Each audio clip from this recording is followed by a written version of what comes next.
El aire dentro del Teatro Real de Madrid era denso y perfumado, una mezcla de caros perfumes franceses y el olor a terciopelado de los cortinajes centenarios. Candelabros de cristal, suspendidos como constelaciones cautivas, derramaban una luz dorada sobre el mármol pulido y el terciopelo carmesí de las butacas, reflejando el brillo discreto de joyas y relojes de lujo. La élite madrileña se congregaba en el gran vestíbulo, sus voces un murmullo elegante que se mezclaba con el lejano sonido de la orquesta afinando. Era la noche de la Gala de Estrellas Internacionales, un evento que traía al escenario a los talentos más prometedores del ballet mundial. Apoyada en una columna ornamentada, intentando hacerse invisible, se encontraba Elena, de 57 años, una figura completamente discordante en aquel océano de riqueza. Sus manos, ajadas y agrietadas por toda una vida, fregando suelos y manejando lejía, sostenían con una fuerza temblorosa un pequeño y humilde ramo de margaritas blancas, las flores que su hija siempre había adorado desde niña. Su vestido negro, el mejor que poseía, comprado para la boda de una sobrina hacía casi una década, parecía desvaído bajo las luces brillantes, pero sus ojos, eso sí, brillaban con un orgullo y una esperanza que eclipsaban cualquier diamante en la sala. Elena escudriñaba la multitud con una ansiedad que le oprimía el pecho. Cada vez que una de las grandes puertas se abría, su corazón daba un vuelco, una dolorosa mezcla de anticipación y un miedo profundo que no se atrevía a nombrar. Habían pasado 8 meses, 8 meses de silencio absoluto, de mensajes de WhatsApp con doble tic azul y ninguna respuesta, de llamadas que saltaban directamente al buzón de voz. 8 meses desde que Sofía, su estrella, su única razón para vivir, había sido aceptada en el prestigioso Royal Ballet de Londres y se había marchado con una despedida apresurada en el aeropuerto. Elena se excusaba el silencio con la adaptación, los ensayos brutales, la barrera del idioma. Pero ahora, su niña estaba allí, la cabeza de cartel del evento, de vuelta en España para su gran noche. Elena lo había leído en un periódico abandonado en la cafetería donde trabajaba. No había recibido invitación, por supuesto. Había gastado sus ahorros de casi un año en comprar la entrada más barata. En el Gallinero, el último piso del teatro, solo para tener la oportunidad de verla bailar, de quizás, si Dios quería, conseguir un abrazo a Anne, y entonces la vio. Sofía, etérea, en un vestido de seda color champán que parecía flotar a su alrededor, descendía la gran escalinata de mármol. Era la personificación de la gracia, con un porte regio y una sonrisa perfectamente calibrada para los fotógrafos que la asediaban.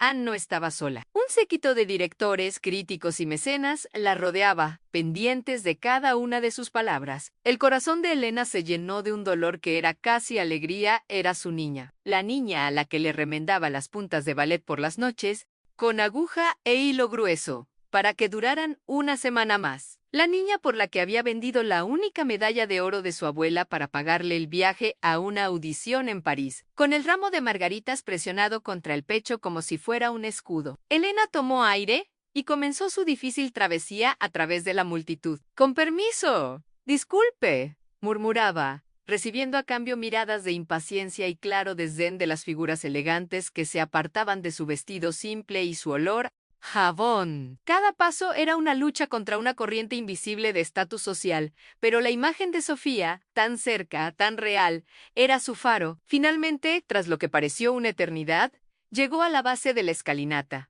a solo unos metros de su hija. Le temblaron los labios cuando la llamó, la voz saliéndole como un frágil susurro, casi inaudible en el bullicio. «Sofía, Sofía». Hija, el sonido, aunque débil, cortó la burbuja de adulación en torno a la bailarina como una cuchilla afilada. Sofía se detuvo en seco, su sonrisa profesional congelada en los labios. Sus ojos, antes brillantes y animados, se encontraron con los de Elena y, por un instante, un relámpago de reconocimiento brilló en ellos, pero fue reemplazado de inmediato por algo terrible, un pánico frío y una oleada de vergüenza tan abrumadora que pareció absorber todo el aire a su alrededor. El pequeño círculo de admiradores de Sofía siguió su mirada petrificada y un silencio incómodo se apoderó del grupo. Todos, los Ojos curiosos y críticos se volvieron hacia Elena, hacia su vestido gastado, sus manos de trabajadora y su ramo de flores de campo. En ese instante,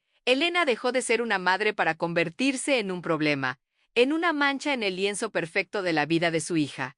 Sofía no se movió, no dijo una palabra, simplemente se quedó allí, mirando a la mujer que le había dado la vida, como si mirara a una extraña bochornosa. Su rostro se convirtió en una máscara de indiferencia gélida, una barrera impenetrable que gritaba rechazo sin pronunciar una sola sílaba.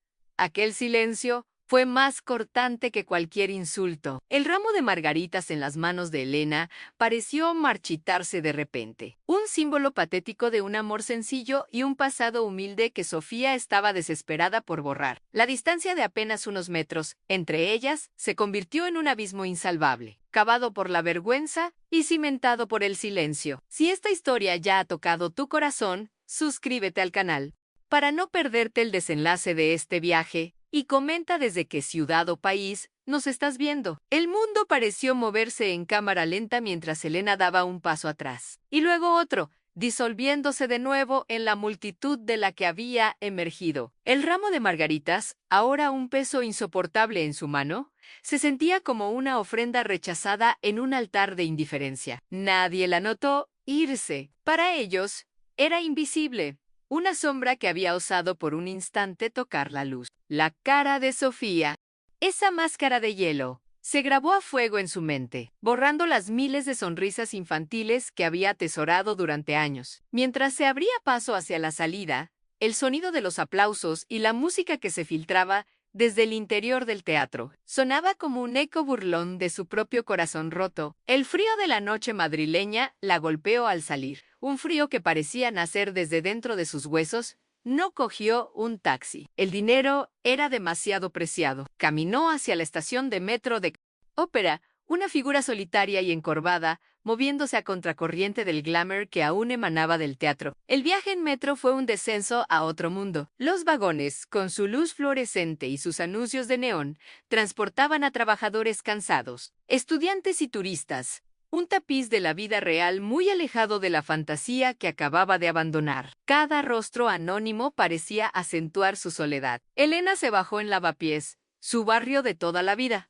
Un laberinto de calles estrechas y edificios antiguos donde los olores a curry y a guisos caseros se mezclaban en el aire. Subió los 4 pisos sin ascensor hasta su pequeño apartamento. Cada escalón, un esfuerzo monumental. El apartamento era modesto, pero impecablemente limpio. Sin embargo, no era un hogar. Era un santuario. Cada centímetro cuadrado estaba dedicado a Sofía. Las paredes estaban cubiertas de fotos con Sofía en su primer tutú. Sofía haciendo una reverencia con una medalla de plástico. Sofía sonriendo con los dientes de leche que le faltaban. Sofía en portadas de revistas locales de danza. En una estantería, como reliquias sagradas, descansaban sus primeros zapatos de ballet, gastados y pequeños, junto a los trofeos de plata que había ganado en competiciones por toda España. Era un museo del sacrificio, un testamento de un amor que ahora se sentía unilateral. Elena se sentó en el borde de su cama, el silencio del apartamento zumbando en sus oídos. Sus ojos se posaron en la primera foto, la de una Sofía de 6 años con los ojos pegados a un viejo televisor de tubo. ¿Recordaba aquel día? Como si fuera ayer. Daban el lago de los cisnes en la televisión pública. Elena estaba agotada tras un doble turno limpiando oficinas, pero la mirada de su hija la cautivó. Sofía no pestañeaba, su pequeño cuerpo imitando inconscientemente los movimientos de las bailarinas. Al final, se volvió hacia ella, con los ojos llenos de una luz que Elena nunca había visto antes, y dijo con una voz llena de asombro: mamá, yo quiero volar como ellas. En ese momento, en la pobreza de su pequeño salón, Elena tomó una decisión que daría forma al resto de su vida. Le prometió a su hija que, aunque no tuvieran alas, encontrarían la manera de que aprendiera a volar. Esa promesa se convirtió en su única misión. Elena aceptó cualquier trabajo que pudo encontrar. Se levantaba a las 5 de la mañana para limpiar un banco en el centro antes de que abriera. Luego, trabajaba como cocinera en el menú del día de un bar de hasta media tarde, y por la noche fregaba los suelos de un gimnasio. Sus manos se volvieron permanentemente ásperas por los productos de limpieza, su espalda un mapa de dolores crónicos. Todo el dinero que ganaba, cada euro que no era para el alquiler y la comida más básica, iba destinado a las clases de ballet de Sofía. A las mallas, a las zapatillas que se rompían constantemente. No se compró un abrigo nuevo en 10 años, usando el mismo, cada vez más raído. Sus amigas le decían que estaba loca, que estaba sacrificando su propia vida por un sueño imposible. Pero para Elena, la vida de Sofía era la suya. Su vínculo se forjó en esos años de lucha compartida. Las noches no eran para descansar, sino para continuar con el sueño. En el pequeño espacio entre el sofá y la televisión, Elena ayudaba a Sofía a estirar. Aprendió a masajearle los músculos doloridos con ungüentos baratos, a coser las cintas de sus zapatillas de punta con una precisión de cirujana, a peinar su cabello en un moño perfecto y tirante que no se deshiciera con ningún giro. No hablaban mucho, su comunicación era a través de gestos Anjun, una caricia en la frente sudada, un vaso de agua, una mirada de ánimo. «Gracias, mamá», susurraba Sofía a menudo, con la cara pegada al suelo en una apertura de piernas. «Voy a ser la mejor bailarina del mundo». Por ti, Anne y Elena le creía, porque en el esfuerzo de su hija veía el reflejo de su propio amor. Los obstáculos no eran solo económicos. En la primera academia de ballet, un lugar modesto pero decente, Elena sentía las miradas de las otras madres. Ellas llegaban en coches bonitos, vestidas con ropa de marca, mientras que Elena a menudo aparecía con su uniforme de limpiadora, oliendo a lejía. Escuchaba sus susurros en los pasillos, comentarios sobre el maillot de segunda mano de Sofía o sobre cómo una chica de ese barrio nunca llegaría lejos. Elena se convertía en una leona. Se enfrentaba a esas miradas con una dignidad silenciosa y le decía a Sofía que no las escuchara, que el talento no entendía de códigos postales ni de cuentas bancarias. Le enseñó a construir un muro a su alrededor, a dejar que sus pies hablaran por ella. En la sala de ensayo ni sus pies hablaron. A los 14 años, Sofía ganó su primer campeonato nacional juvenil. La alegría fue tan inmensa que Elena sintió que todo el cansancio de años se desvanecía en un instante. El premio era una beca parcial para un prestigioso curso de verano en Mónaco, pero la parte que tenían que pagar seguía siendo una fortuna para ellas. Sin dudarlo, Elena fue a una casa de empeños y vendió el único objeto de valor que le quedaba. Pasaron 3 días de un silencio espeso y doloroso. 3 días en los que Elena se movió por su apartamento como un fantasma, el eco del silencio de Sofía en el Teatro Real, resonando en cada rincón. No fue a trabajar. Llamó y dijo que estaba enferma. Y en cierto modo, lo estaba. Tenía el alma enferma de pena. En la tercera noche, mientras la lluvia golpeaba suavemente los cristales de la ventana, llamaron a la puerta. No con la fuerza de un vecino o un repartidor, sino con unos golpes suaves, casi vacilantes. Con el corazón en un puño, Elena abrió. Allí, de pie en el umbral, estaba Sofía. Llevaba un abrigo largo y caro, pero su rostro estaba pálido y sus ojos, hinchados de llorar, habían perdido todo el brillo de estrella. Parecía una niña perdida. Durante un largo instante, ninguna de las dos dijo nada. El pasillo mal iluminado del edificio se convirtió en un escenario para una confrontación silenciosa. Elena, con su bata gastada, y Sofía, con su ropa de diseñador, eran 2 mundos enfrentados, separados por un abismo de palabras no dichas y sentimientos heridos. Sofía fue la primera en romper el silencio. Su voz, apenas un susurro, no podía dormir. Entró en el apartamento sin ser invitada, sus ojos recorriendo el pequeño espacio como si lo viera por primera vez. Se detuvo frente a la pared cubierta de sus fotos. El santuario de su infancia. «Mamá, tienes que entenderlo», comenzó, sus palabras tropezando en un intento de justificación en este mundo. «Es cruel, te juzgan por todo, por cómo hablas, por cómo vistes, por quién es tu familia. Es una presión constante. Creí que si veían de dónde vengo, pensarían que no pertenezco, que soy un fraude, que todo lo que he conseguido me lo quitarían». Hablaba con rapidez, con desesperación, tratando de construir una lógica alrededor de su crueldad, una lógica que ni ella misma parecía creer. Ya no miraba a Elena, sino a las imágenes de su yo más joven y sonriente, como si le estuviera pidiendo perdón a ella.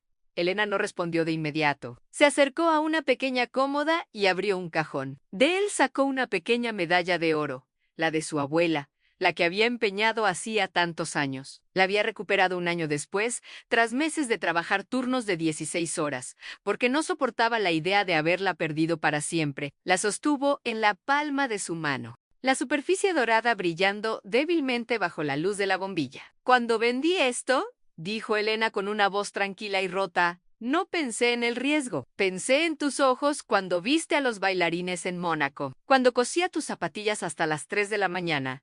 No pensaba en la presión, pensaba en tus pies, en que no te hicieras daño. Levantó la vista y sus ojos, llenos de un dolor insondable, se clavaron en los de su hija. Nunca te he pedido nada a cambio, Sofía. Todo lo que lo hice por amor.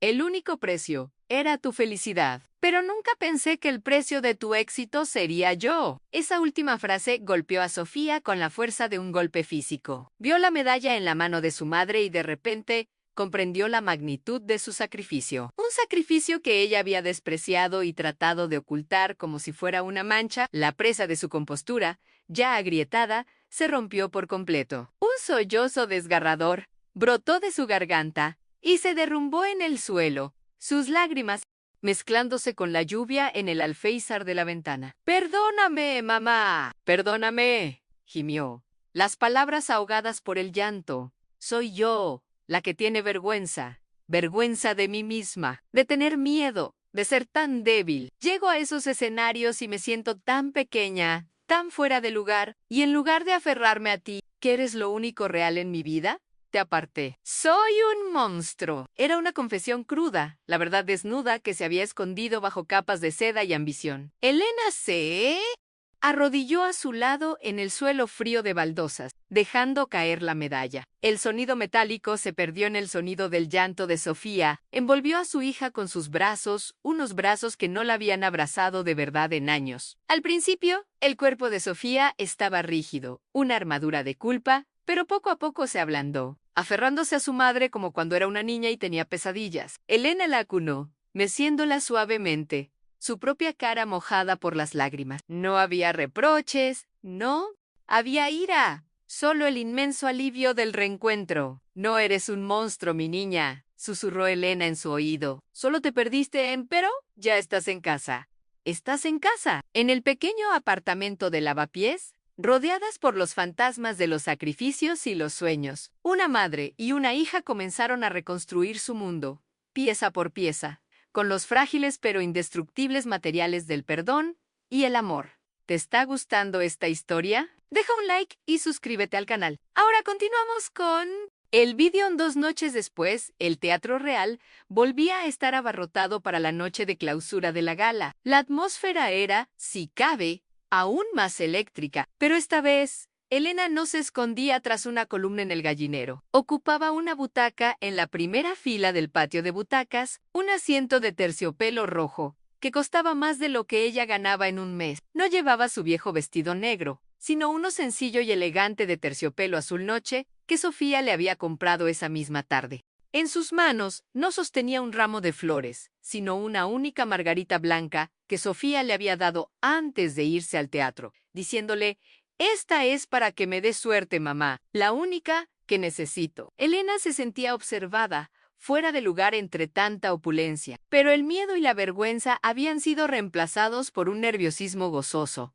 una expectación que le hacía latir el corazón con fuerza. Estaba allí no como una intrusa, sino como la invitada de honor de la primera bailarina. Cuando Sofía apareció en el escenario para interpretar La muerte del cisne, el teatro enmudeció, pero su danza era diferente. La técnica seguía siendo impecable, cada movimiento ejecutado con una precisión asombrosa, pero ahora había algo más. Había un alma. Cada gesto, cada extensión, cada frágil aleteo de sus brazos contaba una historia no solo de un cisne moribundo, sino de dolor, de arrepentimiento y de una redención feroz. Bailaba con una vulnerabilidad que nunca antes había mostrado, como si estuviera desnudando su alma ante las miles de personas que la observaban. Elena la miraba con lágrimas corriendo libremente por sus mejillas, pero no eran lágrimas de dolor, sino de catarsis, de un orgullo tan profundo que dolía. En cada giro de su hija veía las noches de insomnio,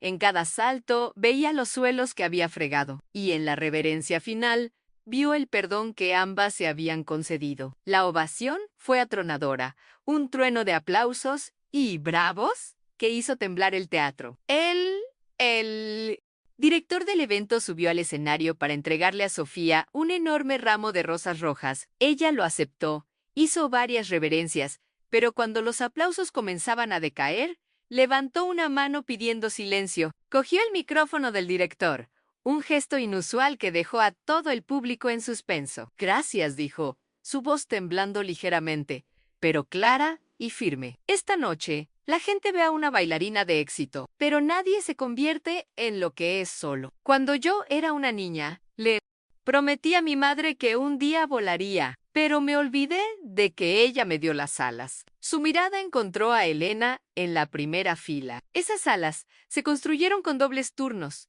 con manos agrietadas por la lejía y con la venta de los recuerdos de su propia madre. La verdadera estrella de esta noche, la verdadera fuerza y el verdadero arte no están en este escenario. Están sentados en la primera fila. Se llama Elena y es mi madre. Un único foco de luz se desvió del escenario y encontró a Elena. Iluminando su rostro bañado en lágrimas ante miles de desconocidos, se quedó paralizada, con la margarita blanca temblando en su mano. Hubo un instante de silencio absoluto en el teatro, un silencio cargado de una emoción palpable. Y entonces alguien empezó a aplaudir. Y luego otro y otro, hasta que todo el teatro se puso en pie, dirigiendo su ovación no a la bailarina en el escenario, sino a la limpiadora en la primera fila. Era un aplauso de reconocimiento, de respeto, de humanidad compartida. Más tarde, entre bastidores, mientras los directores y los críticos miraban a Sofía con una nueva admiración,